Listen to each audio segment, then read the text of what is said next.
guys, so now we're going to run through our week 2 itinerary and what we got up to on each of those days. So on Monday and Tuesday we did Islands of Adventure and Universal. Obviously those two parks are really close together, so we did jump between the two over those 2 days. Then on the Wednesday we did Island H2O, which is Margaritaville's water park, followed by the Magic Dinner Show at WonderWorks on International Drive. And the next day we did more on International Drive. We did the Orlando Eye, which is like the big wheel. We also did the Museum of Illusions over there as well. Then on the Friday we had our day off, but we went into Disney and did a half day in EPCOT, half day in Hollywood Studios. Then on the Friday we did Aquatica, which is SeaWorld's water park, followed by Fun Spot in the evening. And then on the Sunday we travelled down to Tampa and we did the Florida Aquarium down there. So if any of those things are of interest to you, please keep watching and you guys can see what we got up to on each of those days.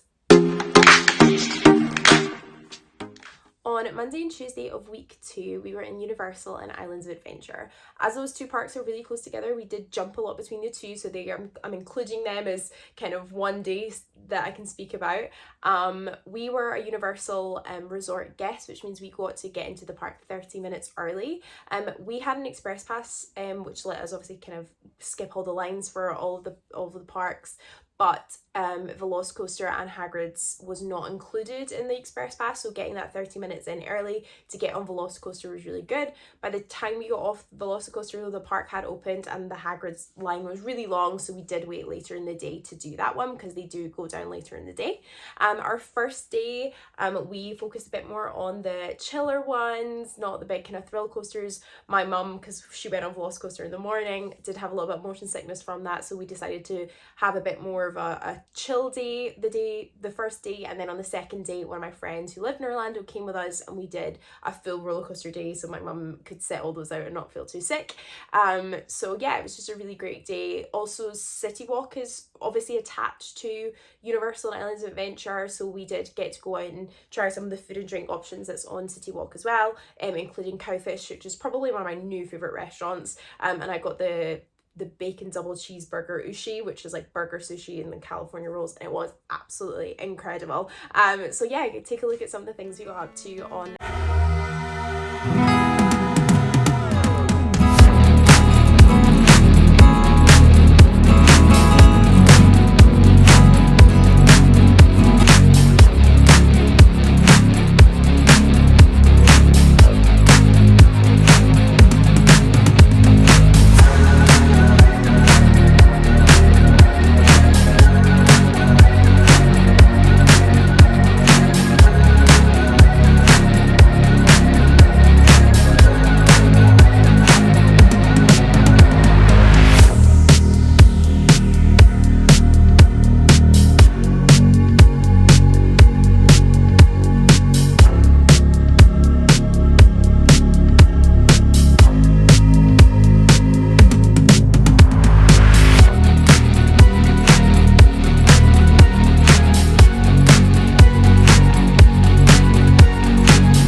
a science centre. It's got loads of kind of interactive exhibits and exhibitions, and they, you know, teach you a lot of things, but it's really fun. We were actually there on a really stormy night, so it was great to be indoors and not have to worry about Florida weather.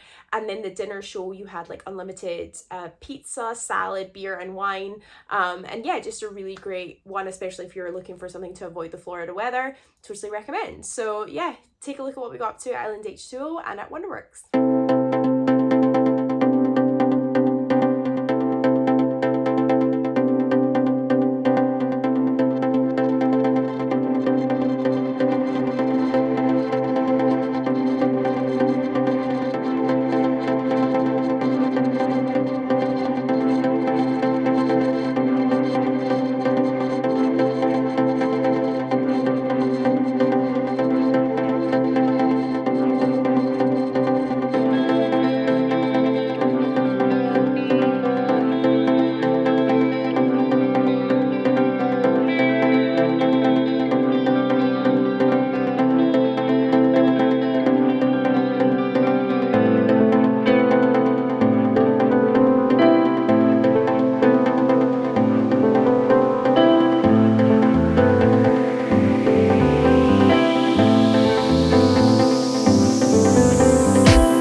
On the Thursday, we were back at International Drive. We did the Orlando Wheel, or the Orlando Eye, on International Drive. That was actually really fun. So you get your own little pod. You can connect your own music up to the iPad that's in there, so you can have your own music while you're around. There's a bar before you can go on, so you can get snacks and a drink that you can take on while you're going around the wheel. It's one of the only places in Orlando that you can see Disney, Universal, SeaWorld, like all of the park, all of the big attractions. The view was incredible because you don't get to see things like that. I could see Space Mountain from Magic Kingdom and Spaceship Earth, but I could also see like the volcano at Volcano Bay. It was just really, really interesting to see, and it's definitely a really unique viewpoint that you're probably never going to get anywhere else. So I would recommend it purely for that alone. And then we did the Museum of Illusions, also on International Drive. We were in there for about an hour and a half. Again, another really good one if you've got bad incoming weather. That's a great place to go. so many good photo opportunities. So if you're one of these people like me that likes going on holiday and getting like really unusual photos that you can post on your social media, this is another really great place to go. So take a look at what we got up to on the Orlando Wheel and at the Museum of Illusions.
On Friday, this was technically classed as our day off, but I wasn't quite happy only doing one day at every single Disney park, so we fit in a couple of half days here and there. So this one we did a half day in EPCOT in the morning and Hollywood Studios at night. So I really wanted to take full advantage of the festival, because sometimes when you're there to do the attractions, the World Showcase Festival sometimes kind of slip under the radar, so we really wanted to enjoy that and take advantage of the food and drink that goes on there. At this time of year that I was there, it was the Flower and Garden Festival, which is one of my personal favourites. I used to work at Disney and I used to do the 20s tea tours for the Flower and Garden Festival, so I have a lot of love for that festival.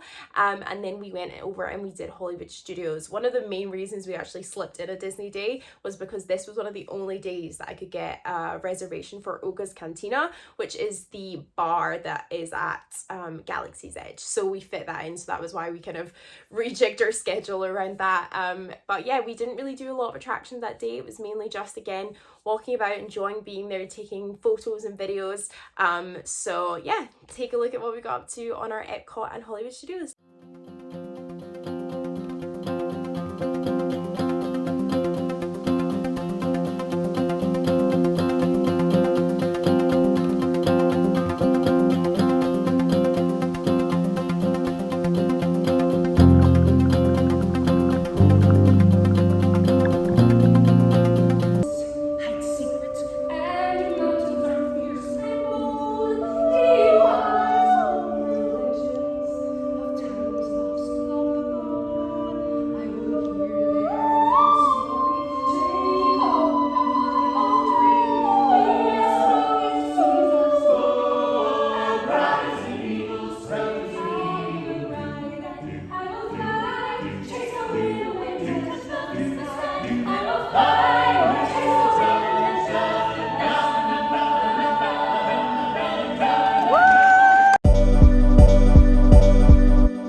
water park.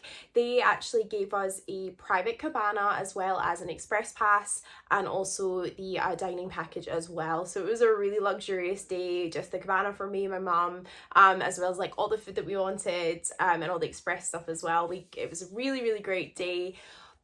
And then after that we did Fun Spot. Now there are two fun spots, one in Kissimmee and one kind of just off of International Drive, I think.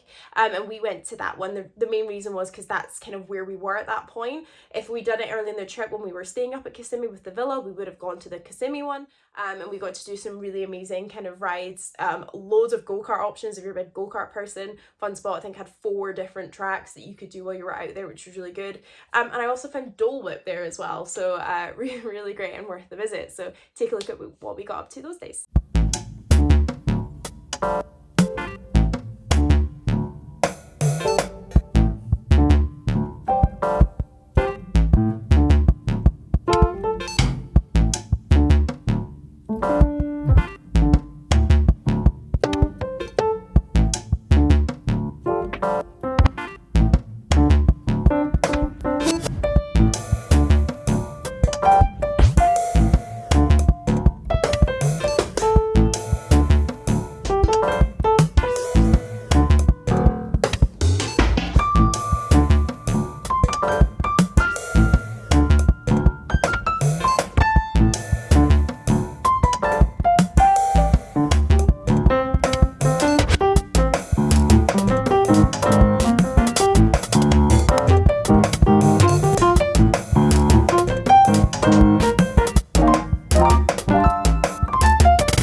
And then on day 7, our last day of week 2, we drove down to Tampa and we did the Florida Aquarium. So this was another thing that we'd never done before. It was really amazing. You got some loads of kind of really up close encounters. You got to touch, they were called moon jellyfish, which were awesome. You got to encounters with some stingrays. The walk through of all the aquariums was amazing. You've seen some these amazing sea turtles and sharks, and then there was also like a kind of touch area with the kind of coral like reef and starfish. So it was a really great day. And then after that we walked out and we kind of stumbled upon this place called Sparkman's Wharf, kind of similar to CityWalk or Disney Springs. Loads of food and drink options, loads of shops. It's right on the water. It was gorgeous. It was so busy, and we had lunch there, and we just wandered around, and it was a really great way to finish our day in Tampa. And it's a couple minutes walk from the aquarium, so we really highly recommend that. But yeah, take a look at what we got up to on our very last day of week 2.